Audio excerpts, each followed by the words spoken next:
একটি বিশাল বাড়ি। সুরভি দেবী বসে আছেন, হাতে মোবাইল, সামনে ফাইল। ফোনে ব্যবসার কথা বলছেন। না, ও কন্ট্রাক্টে আমি সই করব না। দাম কম হলে আমাদের ইমেজ নষ্ট হবে। পাশে ফাইল নিয়ে বসে আছে সুরভি দেবীর দেওর সৈকত। বলুন, যদি আমার শর্ত মানেন তবে কাল দেখা করতে আসুন। ফোন কেটে দেন। সৈকতবাবুর দিকে তাকিয়ে বলে, সৈকত, সবকিছু ঠিক আছে তো? হ্যাঁ বৌদি, সব ঠিক আছে। সব সিদ্ধান্তে যেন কোনো ফাঁক না থাকে। মনে রাখবে, এই প্রজেক্টটা আমার জন্য খুব জরুরি। কোনো ভুল হলে চলবে না। সৈকতবাবু বেরিয়ে যায়। ঠিক তখন সুরভি দেবীর স্বামী সৌমিত্র, মৃদু স্বভাবের মানুষ, অফিস থেকে ফেরে। তিনি স্ত্রীর দিকে তাকিয়ে একটু হাসেন এবং বলেন, এখনো ব্যবসার খাতা কলমে ডুবে আছো? একটু বিশ্রাম নাও সুরভি। তুমি তো জানো, বিশ্রামের সময় আমার নেই। আমার বাবা ব্যবসাটা অনেক কষ্ট করে দাঁড় করিয়েছিল। বাবার মৃত্যুর পর থেকে আমার কাঁধে সব। এই ব্যবসা ভুল হলে অনেক লোকসান হবে। তুমি সবকিছু ঠিকই সামলাচ্ছ, তবে মাঝে মাঝে মনে হয় এই দায়িত্ব তোমাকে কেমন যেন কঠিন করে দিচ্ছে। সুরভি দেবী চোখ ফিরিয়ে নেন। ঠিক তখন অফিস থেকে ফেরে তাদের বড় ছেলে গৌরব, সদ্য বিবাহিত, হাতে একটি ফাইল। মা, এই প্রজেক্টে তোমার সই দরকার। আমি সব ডকুমেন্ট চেক করেছি, কোনো ভুল নেই। তুই সামলে নিয়েছিস? তুই আমার ভরসা, গৌরব। এই ছেলে সত্যিই দায়িত্ব নিতে শিখেছে। বিয়ের পর থেকেও ব্যবসার প্রতি ওর যত্ন কমেনি। গৌরব মৃদু হাসে, কিন্তু মনে পড়ে তার সদ্য বিবাহিত স্ত্রী অনন্যা, যে তার ঘরে একা বসে আছেন। আজ কাজের চাপে অনন্যা ফোন ধরতে পারেনি, হয়তো আমার উপর রেগে আছে। যা বাবা, অনেক রাত হয়েছে, খেয়ে নে, বৌমা অপেক্ষা করছে। গৌরব মাথা নেড়ে নিজের ঘরের দিকে চলে যায়। গৌরব ঘরে ঢোকে। গৌরবের মুখে ক্লান্তি, তবু মুখে হাসি। অনন্যা বিছানায় বসে বই পড়ছে। গৌরবকে দেখে উঠে দাঁড়ায়। এলেন আমার সাহেব, ফোনটাও ধরলে না একবার। আমি কি সারাদিন চিন্তা করব নাকি? আগে আমায় কিছু খেতে দাও, তারপর বকো। খুব খিদে পেয়েছে। জানু, 1 মাস হলো আমাদের বিয়ে, অথচ আমার সঙ্গে ঠিক করে কথা বলার সময় হয় না তোমার। আমি চেষ্টা করছি অনন্যা। মার স্বপ্ন ব্যবসা যা আরো বড় করা। তবে বিশ্বাস করো, তোমাকেই সবচেয়ে বেশি চাই আমি। হঠাৎ বাইরের দরজায় ধীর কড়া নড়ার শব্দ। এক বৃদ্ধ কাজের লোক হরিপদ দাদু ধীরে ধীরে এগিয়ে আসে এবং গৌরবকে বলে, বড় দাদাবাবু, মা আপনাকে ডাকছেন। মা, এই সময় আবার? কিছু হয়েছে নাকি দাদু? জানি না দাদাবাবু, শুধু বললেন বড় দাদাবাবুকে এখনই আমার কাছে পাঠাও। গৌরবের চোখে শঙ্কার ছায়া। অনন্যা উদ্বিগ্ন হয়ে উঠে দাঁড়ায় এবং বলে, যাও, দেরি করো না, হয়তো কোনো গুরুত্বপূর্ণ কথা আছে। আর আমি তোমার খাবার গরম করছি। গৌরব মাথা নেড়ে এবং দ্রুত দরজার দিকে এগিয়ে যায়। সুরভি দেবী বসে আছেন। গৌরব এগিয়ে আসে। মা, আমাকে ডাকলে কেন? কিছু হয়েছে নাকি? আরে, কিছু হয়নি রে। আসলে একটা কথা বলার ছিল, মনে ছিল না। কাল সকালে নতুন প্রজেক্ট নিয়ে একটা গুরুত্বপূর্ণ মিটিং আছে, তোকে বলতে ভুলে গেছিলাম।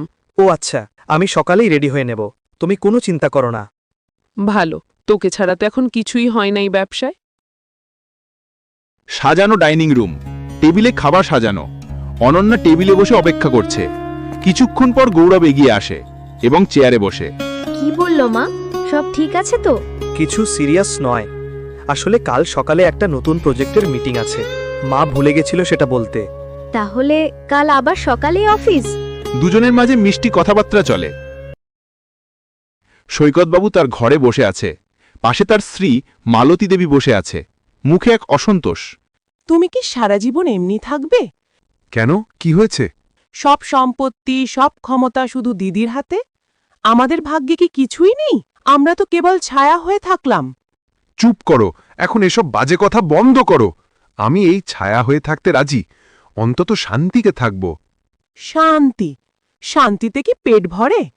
দেখেছ না গৌরব কেমন করে ব্যবসা সামলাচ্ছে? কালকে যদি সৌরভও বিদেশ থেকে ফিরে আসে, তখন আমাদের কদর আরও কমবে। আমাদের কথা না ভাবলেও আমাদের মেয়েটার কথা তো ভাববে। সৈকতবাবু অন্যদিকে মুখ ফিরিয়ে নেন।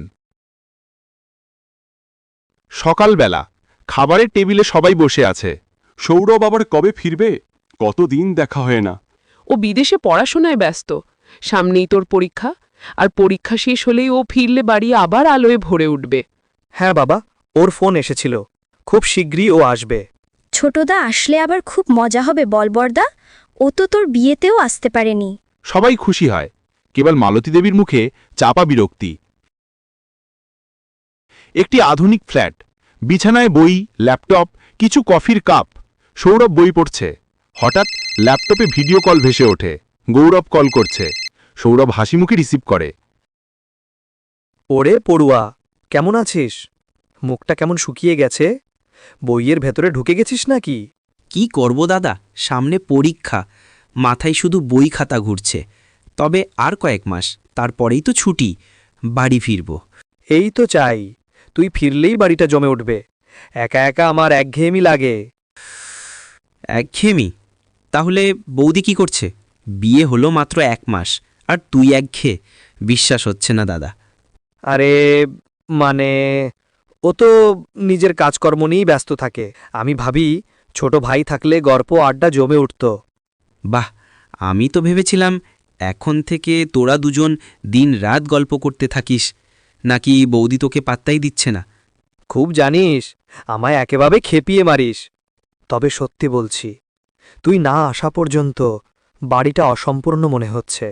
দাদা, আমিও তোকে খুব মিস করি।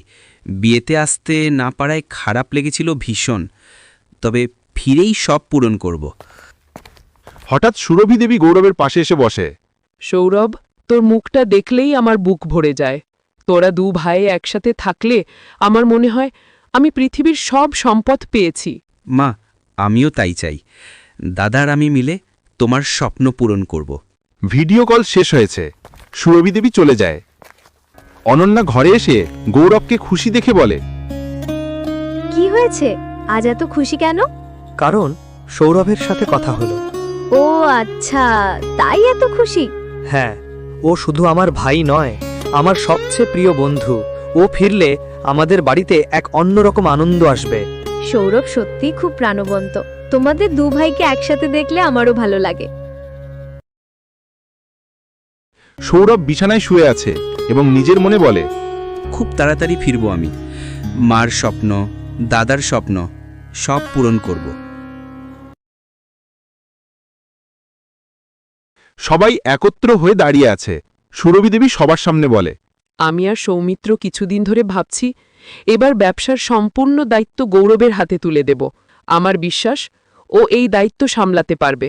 সৌমিত্রবাবু খুশি হয়ে ছেলেকে বলে। আমি গর্বিত গৌরব। সৈকতবাবু মাথা নেড়ে সম্মতি দেয়। গৌরব সত্যিই দায়িত্ববান। কিন্তু মালতীর দেবীর মুখে চাপা অসন্তোষ। হ্যাঁ হ্যাঁ, সবকিছুই তো দিদির ছেলের হাতে। আমার সায়নী তো বোধহয় কোনোদিন কিছুই পাবে না। গৌরব মা বাবার পা ছুঁয়ে আশীর্বাদ নেয়। মা বলে, আরও বড় হ বাবা। তারপর গৌরব কাকার পা ছুঁয়ে প্রণাম করে এবং বলে, কাকা, তোমার আশীর্বাদ না পেলে আমি কিছুই পারবো না। আমার আশীর্বাদ সবসময় রইল বাবা, তুই বড় হ। মালতী দেবী পাশে দাঁড়িয়ে তাচ্ছিল্য হাসি দিয়ে বলে, হ্যাঁ হ্যাঁ, সবই তো গৌরবের, আমাদের ভাগ্যে কিছুই নেই। কাকিমা, এই সংসার সবার।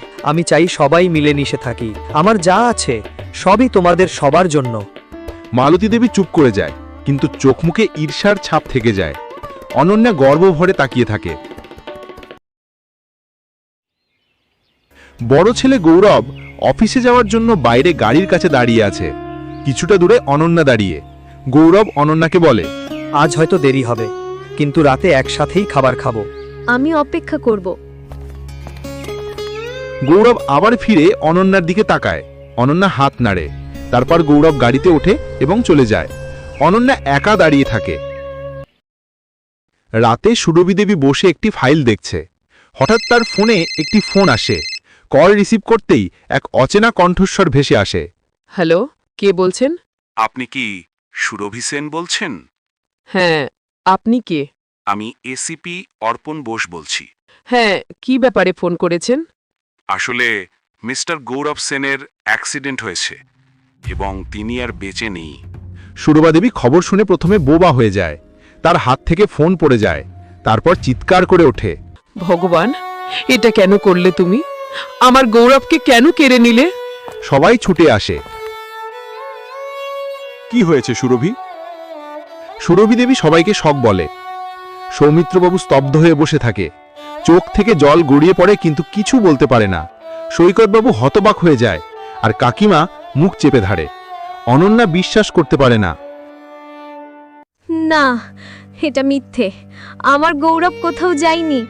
অনন্যা মাটিতে অচেতন হয়ে পড়ে যায়। অন্যদিকে সৌরভ নিজের ফ্ল্যাটে বসে আছে। সে কিছুই জানে না, খুশি মনে গুনগুন করছে।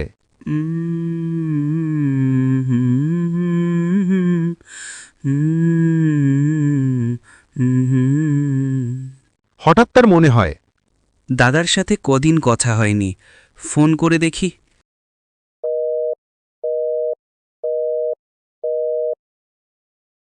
দাদার ফোন সুইচ অফ, হয়তো কোনো মিটিংয়ে আছে। ঠিক যখন তার বন্ধু রাহুল তার কাছে আসে। কিরে, লাইব্রেরি যাবি না আজ? হ্যাঁ যাব, চল। সৌরভ রাহুলের সাথে বেরিয়ে যায়। কমাস পর ছোট ভাই সৌরভ স্টেশন দিয়ে হাসি মুখে হেঁটে আসছে, হাতে সুটকেস, মুখে আনন্দ। আজ মায়ের হাতে খাওয়া, দাদার সাথে আড্ডা, বৌদির সাথে প্রথম সামনাসামনি গল্প, সব একসাথে হবে। সৌরভ বাড়ির ভিতরে গিয়ে ডাক দেয়, মা, দাদা, আমি এসে গেছি।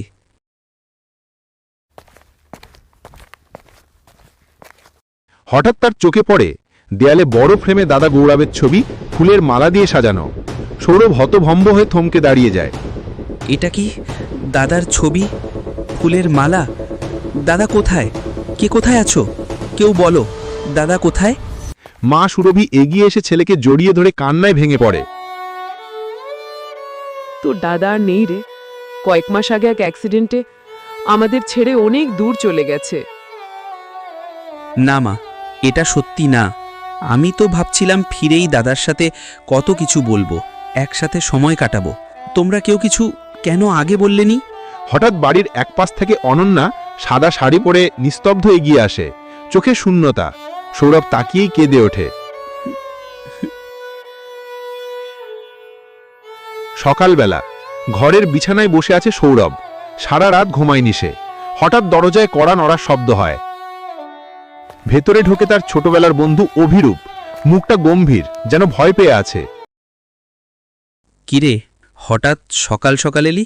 সৌরভ, আমি অনেক ভেবেছি, আর লুকিয়ে থাকতে পারছি না। কি বলতে চাস তুই? আসলে তোর দাদার মৃত্যু কোনো অ্যাক্সিডেন্ট নয় রে, সেটা খুন। কি বলছিস? অ্যাক্সিডেন্ট নয়? তুই ঠিক বলছিস? সৌরভ চমকে উঠে দাঁড়ায়। সেদিন রাতে আমি কাজ থেকে ফিরছিলাম, তারপর দেখি গৌরবদার গাড়ি হঠাৎ রাস্তার পাশে থেমে আছে। হয়তো গাড়ি খারাপ হয়েছিল। দাদা গাড়ি থেকে নেমে কিছু দেখছিলেন। হঠাৎ পাশ থেকে এক লোক এসে লোহার রড দিয়ে মাথায় আঘাত করে। তারপর 2-3 জন লোক আরও আসে এবং গৌরবদাকে মারতে শুরু করে। দাদার আর্তচিৎকার শুনে আমার গা শিউরে উঠছিল। ভয়ে আমার পা যেন আটকে যায়। লোকগুলো অমানবিকভাবে গৌরবদাকে লাথি ও লোহার রড দিয়ে আঘাত করতে থাকে। গৌরবদা চেষ্টা করছে উঠতে, কিন্তু রক্তে ভিজে যাচ্ছে চারপাশ। তারপর তারা দাদাকে গাড়িতে টেনে তুলে বসিয়ে দেয়, গাড়ি স্টার্ট দেয় আর জোরে গাড়ি ঠেলে দেয়। তারপরই সবাই ভাবে এটা অ্যাক্সিডেন্ট। সৌরভ রাগে কেঁপে থাকে, চোখে আগুন। খুন? আমার দাদাকে খুন করা হয়েছে? আমি কাউকে ছাড়ব না। যারা আমার দাদার জীবন কেড়ে নিয়েছে, আমি তাদের শেষ করে দেব। অভিরূপ ভয় পেয়ে বলে, চুপ, এসব কথা এখন কারো সামনে বলবি না, বিপদ হতে পারে। সৌরভ তাকে জিজ্ঞাসা করে, তুই যদি তাদের আবার সামনে দেখিস, চিনতে পারবি? হ্যাঁ, আমি স্পষ্ট মুখ দেখেছি। তাহলে ঠিক আছে, এখন থেকে এই ব্যাপারটা গোপন থাকবে। কেউ যেন কিছু না জানে। আমি নিজেই খোঁজ করব। অভিরূপ মাথা নেড়ে সম্মতি জানায়। সেদিন রাতেই সৌরভ গোপনে খোঁজ শুরু করে। দুর্ঘটনার জায়গায় গিয়ে চারপাশ খতিয়ে দেখা, কিন্তু কোনো প্রমাণ, কোনো সাক্ষী মেলে না। কিছুদিন ধরে সৌরভ নানান খোঁজ করতে থাকে। সৌরভ অফিসে লোকজন ও বিজনেস পার্টনারদের সাথে কথা বলে, গাড়ি সার্ভিস সেন্টারেও যায়, তবে কোনো লাভ হয় না। সৌরভ রাতে বাড়ি ফিরে দাদার ছবির সামনে প্রতিজ্ঞা করে, আমি হাল ছাড়ব না। সত্যিটা আমি খুঁজে বের করব। যেই তোকে খুন করুক না কেন, আমি তাকে শাস্তি দেব। একটি ছোট শান্ত কফি শপ। সৌরভ এবং অভিরূপ টেবিলে বসে কাপে কফি হাতে কথা বলছে। তোর মুখ দেখে বোঝা যাচ্ছে মনের ভেতরে আগুন জ্বলছে। একটু কফি খেয়ে নে, মাথা ঠান্ডা হবে। কফি কোনো কাজ করবে না অভিরূপ। দাদাকে কে খুন করেছে আমি জানব, সেটা না পারলে ঘুম নেই আমার। হঠাৎ অভিরূপের নজর সামলে থাকা এক ব্যক্তির দিকে যায়। সে তার দিকে কিছুক্ষণের জন্য তাকায়। অচেনা লোক নয়। ওটাই সেই লোকদের একজন, আমি ওকেই দেখেছিলাম সেদিন। সৌরভ নির্ভয়ে উঠে লোকটার কাছে যায়। অভিরূপ স্তব্ধ। সৌরভ শান্ত কণ্ঠে বলে, ভাই, এখানে কোথা থেকে এলেন? একটু কথা হবে। লোকটা প্রথমে উঠে দাঁড়ায় এবং রাগ দেখায়, কিন্তু সৌরভের চোখে এক অদ্ভুত স্থিরতা রয়েছে। ওই কে তুই? যা এখন এখান থেকে। সে রাগে এক লাথি মারে লোকটিকে। লোকটি পড়ে যায়। লোকটা উঠে দাঁড়ায় এবং সৌরভের দিকে এগিয়ে যায়। সে রাগ দেখায়। সৌরভ রাগে জিজ্ঞাসা করে, তোদের সাহস ছিল বল, আমার দাদাকে কেন মারলি? লোকটা প্রথমে কিছুতেই কথা বলতে চায় না। সৌরভ রাগে অচল। লোকটা শেষে সব বলে ফেলে। আমি বলছি, আমি তো শুধু কাজ করেছি। আমাকে টাকা দিয়ে বলে দিল, আর কিছু জানি না। বল, তোদেরকে কে বলেছিল? নামটা না বললে আমি ছাড়ব না, আমি শেষ করে দেব। নামটা বল। ওনার নাম সৌমিত্র সেন। এক কথা শুনে সৌরভের পা কাঁপে। অভিরূপের মুখে বিস্ময়ের ছায়া। সৌরভ বিশ্বাস করতে পারে না। বাবা, তুই বলছিস সৌমিত্র সেন? এটা কিভাবে সম্ভব? আমি মিথ্যে বলছি না। উনি আমায় ডাকে, টাকা দেয়। তিনি বললেন তিনি বড় সমস্যা। আমাকে বলে ওকে চুপ করিয়ে দাও। আমি শুধু নির্দেশ মেনে চলেছি। আমার কাছে ফোন কলের রেকর্ড আছে। ওকে চুপ করিয়ে দাও, চিন্তা করো না, কাজটা করে দাও। যত টাকা চাইবে দেব। ঘটনা শুনে সৌরভের মাথা ঘুরে যায়। আমার বাবা, এটা কিভাবে সম্ভব? ঘরে সবাই একসাথে বসে আছে। সৌরভ পুলিশের সঙ্গে ঘরে ঢোকে। সবাই চমকে যায়। সৌরভ, কি হয়েছে? পুলিশ কেন তোমার সঙ্গে? মা, আমি আজ এমন সত্যি শুনেছি যা বিশ্বাস করতে কষ্ট হচ্ছে। সৌরভ বাবার দিকে এগিয়ে যায়। সৌরভ রাগ ও কষ্ট ভরা গলায় বলে, বাবা, কেন তুমি দাদাকে মারলে? কি বলছিস? পাগল হয়ে গেছিস নাকি তুই? আমি কেন আমার নিজের ছেলেকে মারব? প্রমাণ আছে আমার কাছে। আজ আমি যাকে ধরেছি সেই লোক তোমার নাম বলেছে, আর সে মিথ্যে বলছে না।